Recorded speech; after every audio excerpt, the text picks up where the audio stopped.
Welcome to the Maxwell Leadership Executive Podcast, where our goal is to help you increase your reputation as a leader, increase your ability to influence others, and increase your ability to fully engage your team to deliver remarkable results.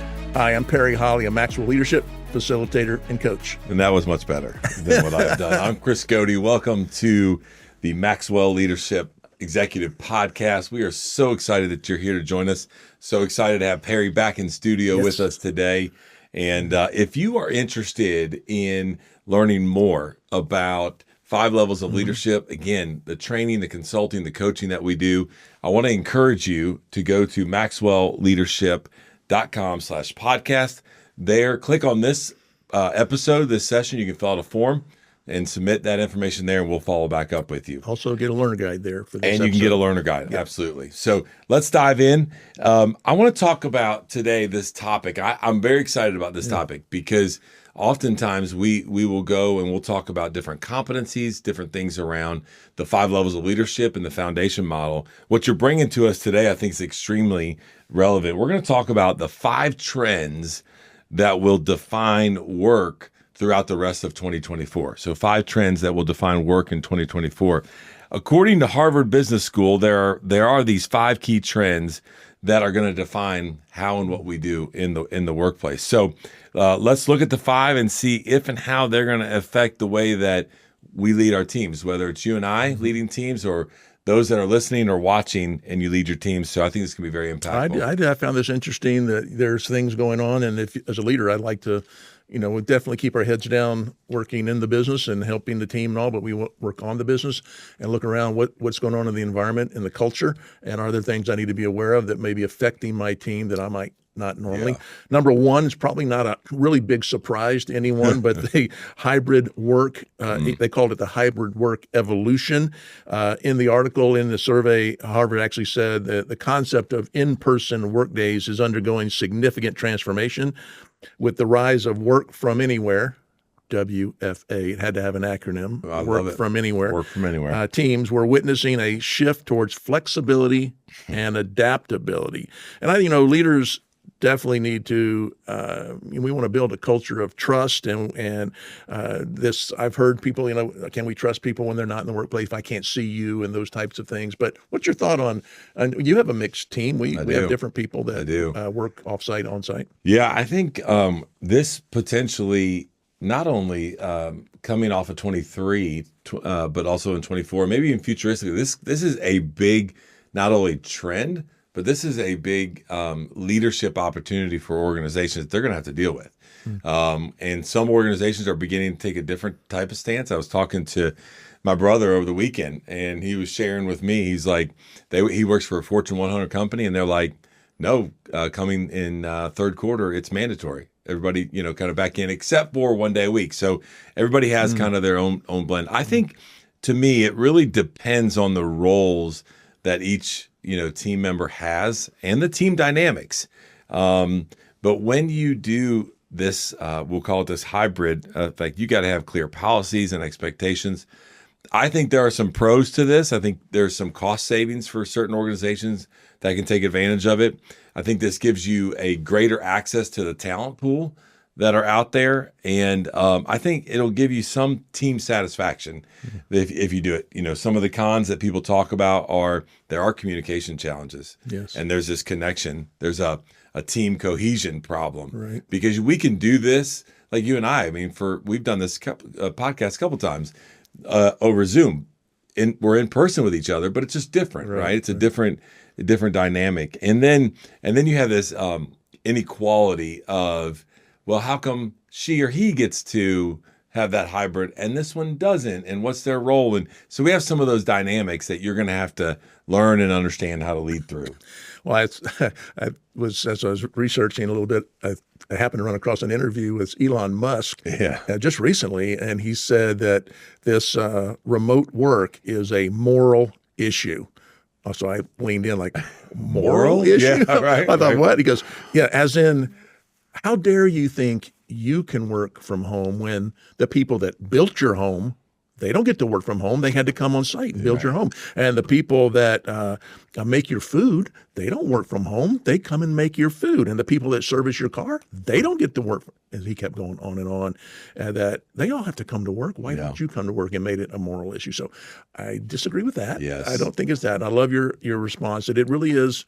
It's going to be person by person, maybe role by role. It does require some levels of trust. One thing I notice, I actually work more at home than I do at the office because I'm very social and I might wander around the office, but there's no purpose roaming around my house. So, but I found some friends of mine said, no, I just can't focus at home and I need to be at the office. So be who you are, be self-aware and, apply yourself, as you said, some balance, some trust. And it's not for everybody, but I think as a leader, you got to deal with this. You're going to have to deal with this. If you're not already. It's much different in the past. I think it'll continue to change in the future. And to your point, we have to lead people the way that they need to be led.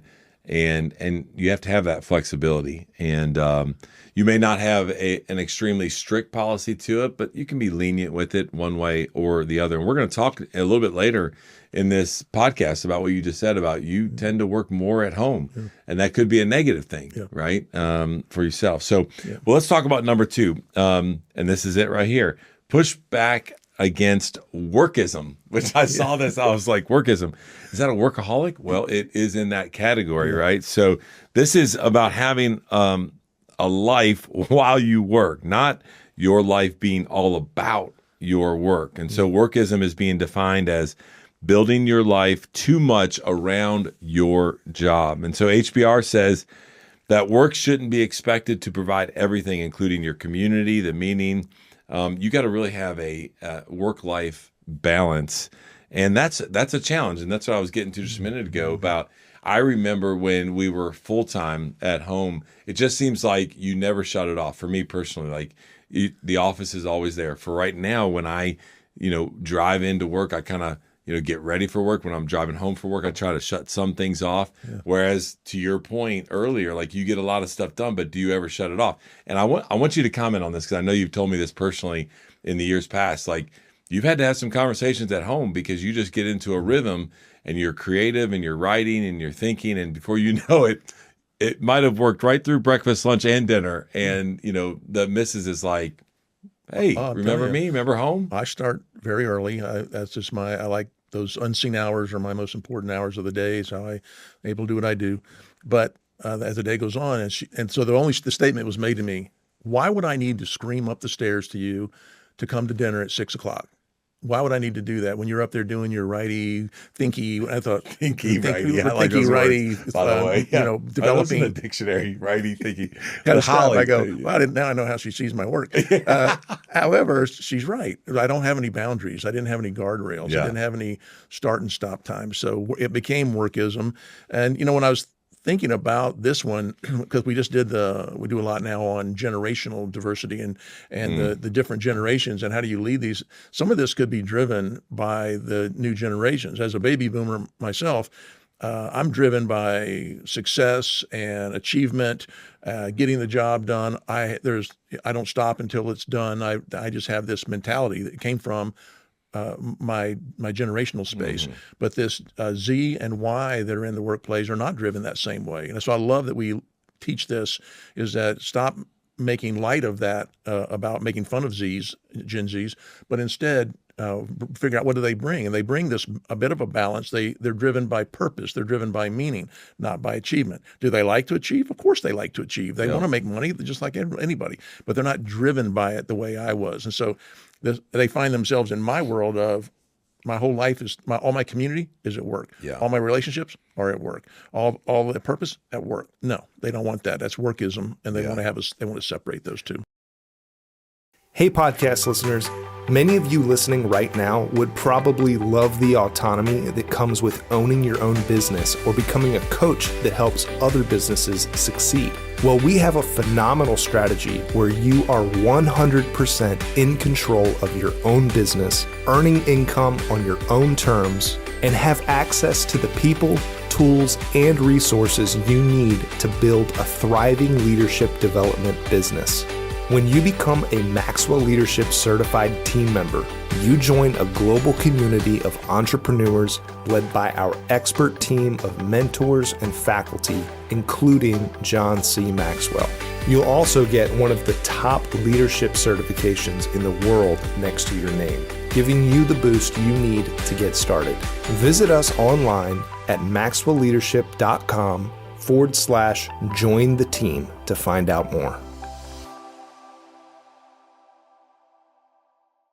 I think as leaders, we're going to have to really strategize on how do we implement things that allows them to prioritize the balance of that. A couple of things is that I've done, and I've seen this over the past as people began to work themselves, or workism, as they would work from home too often, is, man, you got to ask them about it. You got to be very, very direct and say, man, what time are we turning off the computer and getting away from the home office or the kitchen table, wherever that might be, and spending some time, whatever you want to spend time on, in order for yourself or your family. And so you got to do that. You got to have regular check-ins about that.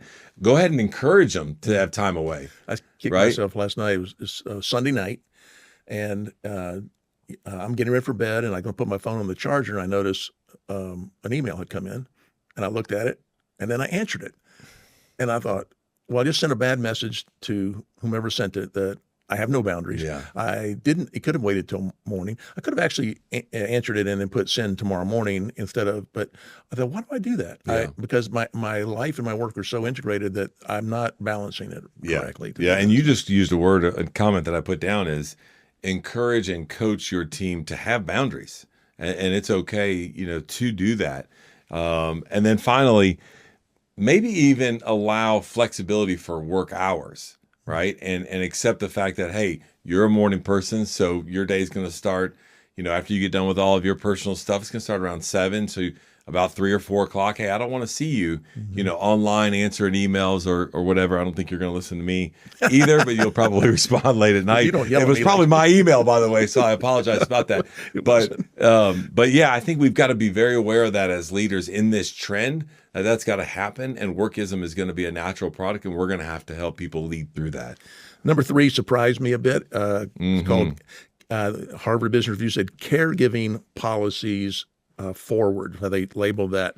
And what the statement was and how they defined it was the pandemic underscored the importance of caregiving duties, prompting a closer look at supportive policies.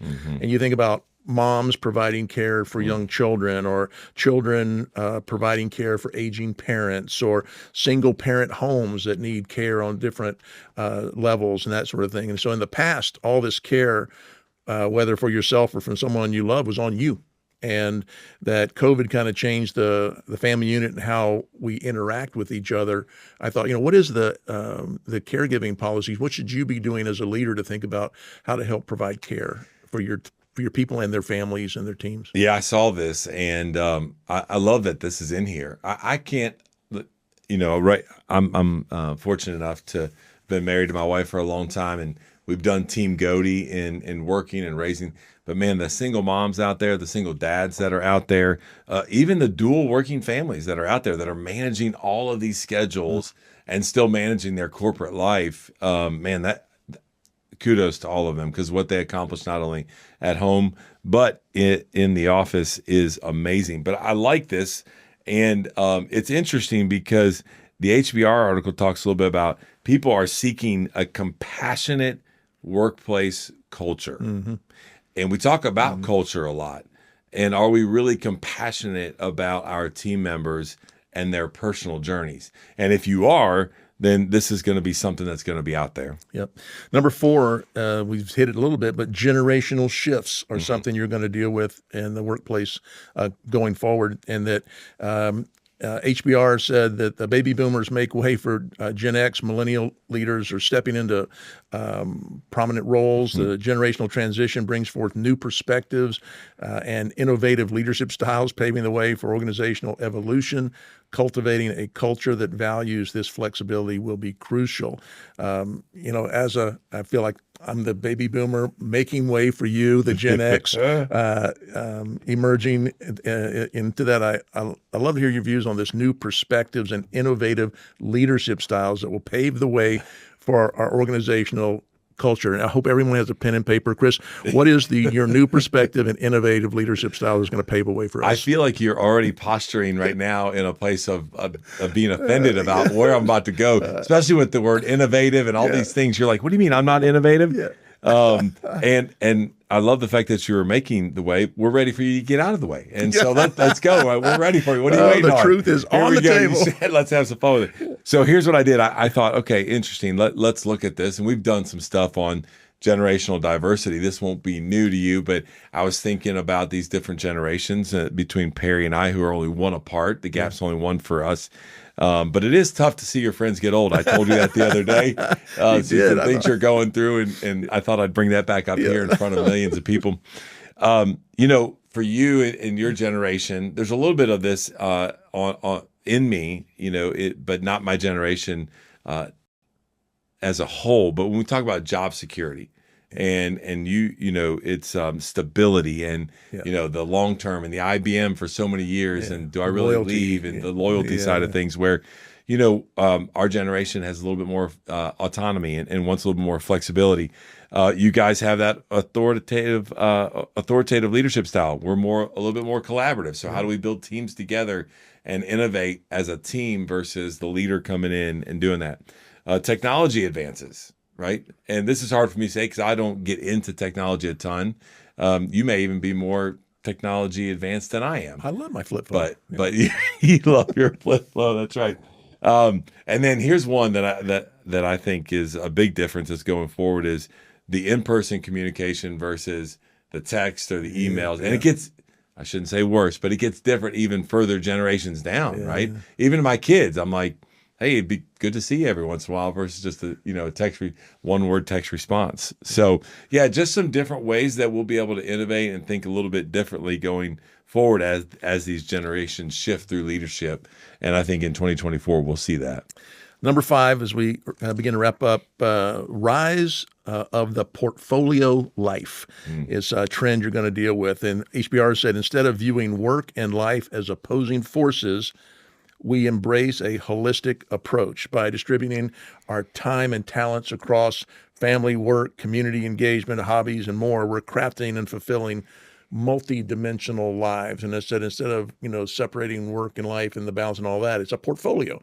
And I think you said it really well earlier, is that I have, times for this. I have start and stop times. I make place for this part of my portfolio. Now this is going to be family portfolio time. Yeah. This is going to be, sports portfolio time, or, a personal care portfolio time. What's your view on that one? Well, I think it's an interesting concept. What it reminded me of right away is those that have the ability to compartmentalize life. And I know my wife and I talk about this because I have the ability to compartmentalize really, really quickly and very easily.